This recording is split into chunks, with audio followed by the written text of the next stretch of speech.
না আমাদের এই আপনারা জানেন এক প্রশ্ন আমরা এটা নিয়ে সাংবাদিক বৈঠক করেছি একটু আগে।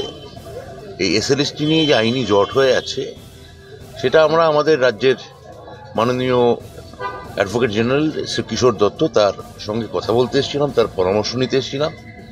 এবার তার সঙ্গে পরামর্শ মোতাবেক এইটুকু জানাতে পারি যে পুরোটাই আইনি জট বা সরকারি প্রস্তুতি বা সরকারি তৎপরতার সদিচ্ছার কোনো অভাব নেই।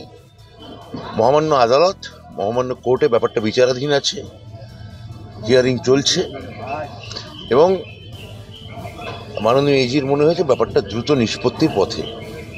ফলে মহামান্য আদালত যেভাবে রায় দেবেন আমরা আইনি পন্থায় স্বচ্ছতার সঙ্গে আমাদের দুই অথরিটি অর্থাৎ মাধ্যমিক পর্ষদ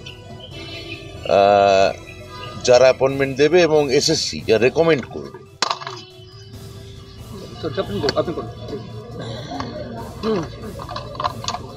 মানে এসএসসি পর্ষদ যারা রেকমেন্ড করবে এবং বোর্ড মানে মাধ্যমিক বোর্ড যারা অ্যাপয়েন্টমেন্ট দেবে, আমাদের দিক থেকে প্রস্তুতি প্রায় সারা। মহামান্য আদালত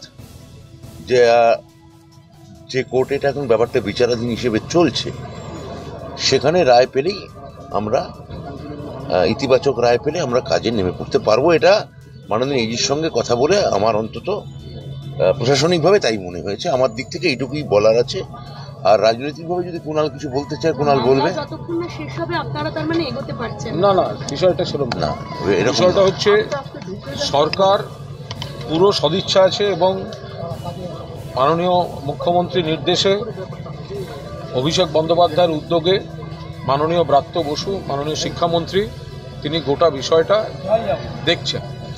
এখন বিষয়টা এরকম হয়ে আছে, এটা যেহেতু একটা প্রবল আইনি জট হয়ে আছে ফলে মাননীয় এজির একটা মতামত নেওয়াটা খুব জরুরি হয়ে পড়েছিল।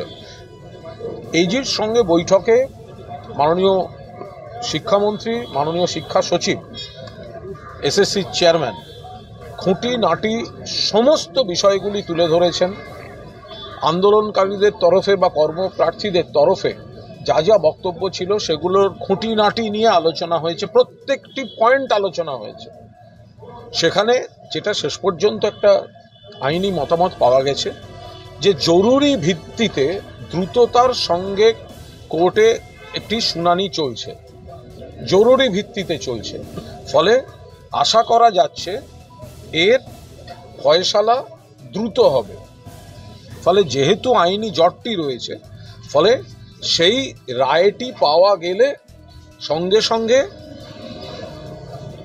কমিশন এবং বোর্ড তারা প্রস্তুত থাকছেন যদি সেই রায়ের পরিপ্রেক্ষিতে নিয়োগ শুরু করে দেওয়া যায় তাহলে সঙ্গে সঙ্গে সেই প্রক্রিয়া তারা শুরু করবেন। মাননীয় এজি এবং মাননীয় শিক্ষামন্ত্রী তারা কিন্তু প্রতিটি পয়েন্ট, আন্দোলনকারীরা কিছু পয়েন্ট দিয়ে দিয়েছিলেন, এটা হলে এটা হতে পারে, এটা হলে ওটা হওয়া উচিত, তাদের যা যা বক্তব্য প্রত্যেকটি পয়েন্ট আলোচনা হয়েছে। যারা আলোচনায় এসেছিলেন শিক্ষামন্ত্রীর নেতৃত্বে এবং মাননীয় এজি চুলচেরা বিশ্লেষণ করেছেন এবং শেষ পর্যন্ত ওটাই তার মতামত যে যেহেতু মহামান্য আদালত সেখানে একটি বেঞ্চে দ্রুততার সঙ্গে শুনানি চলছে, দ্রুততার সঙ্গে এবং কার্যত দৈনিক শুনানি চলছে, দ্রুততার সঙ্গে শুনানি চলছে, ফলে আশা করা যাচ্ছে এটা একটা দ্রুত ফয়সালার দিকে যাচ্ছে। ফলে তার আগেই কোনো পদক্ষেপ সেটা না নিয়ে প্রস্তুতি রাখছে, সেই রায় দেখে তার পরিপ্রেক্ষিতে সঙ্গে সঙ্গে পরবর্তী প্রক্রিয়াটা শুরু করা যাবে।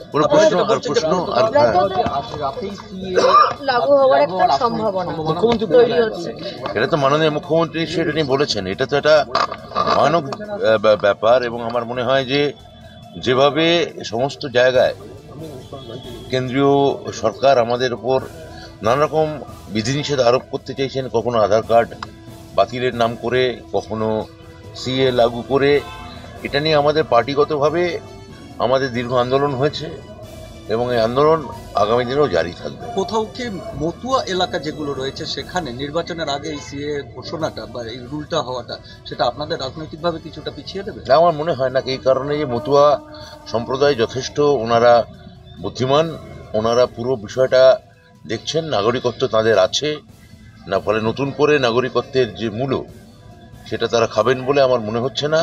এটা যে একটা বিভাজনমূলক এক ধরনের মানে সেপারেটিস্ট একটা চেষ্টা, এটা নিশ্চয়ই মতুয়ারা বন্ধুরা বুঝতে পারছেন, ফলে তাদের ক্ষেত্রে এটা বাড়তি কোনো প্রভাব বিস্তার করবে বলে আমি অন্তত মনে করি না।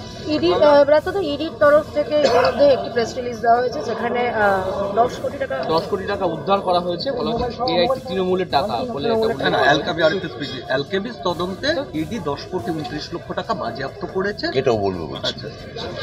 অ্যালকেমিস্ট তদন্তে ইডি বা সিবিআই বা সেন্ট্রাল এজেন্সি যা যা অভিযোগ করবেন তার সঙ্গে যেন মিঠুন চক্রবর্তীর নামটা যোগ করে দেন। বিজেপি নেতা মিঠুন চক্রবর্তী, যিনি অ্যালকেমিস্টের ব্র্যান্ড অ্যাম্বাসেডার ছিলেন।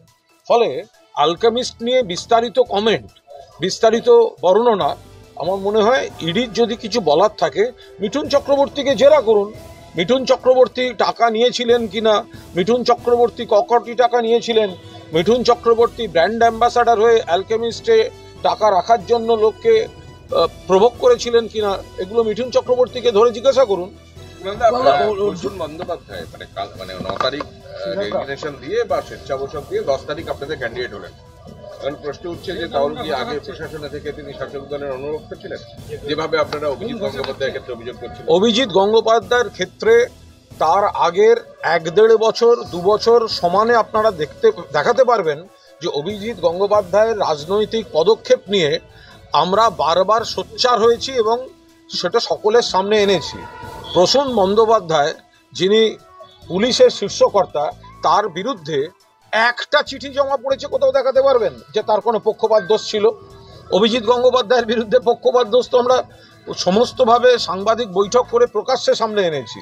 ফলে প্রসূন বন্দ্যোপাধ্যায়ের ক্ষেত্রে সেটা ছিল না। থাকলে তো একটা চিঠি দেখাতে পারবেন যে তিনি কোনো পক্ষপাত দুষ্ট অবিচার করেছেন কারোর বিরুদ্ধে। অভিজিৎ গঙ্গোপাধ্যায় এই যে রায়গুলো নিয়ে আপনারা বারবার অভিযোগ করছেন, সেটার বিরুদ্ধে সেই রায়গুলোকে চ্যালেঞ্জ করে কোথাও আইনি লড়াইয়ের জন্য, এটা অন্য প্রশ্ন। অর্জুন সিং নিয়ে কিছু বলবো না।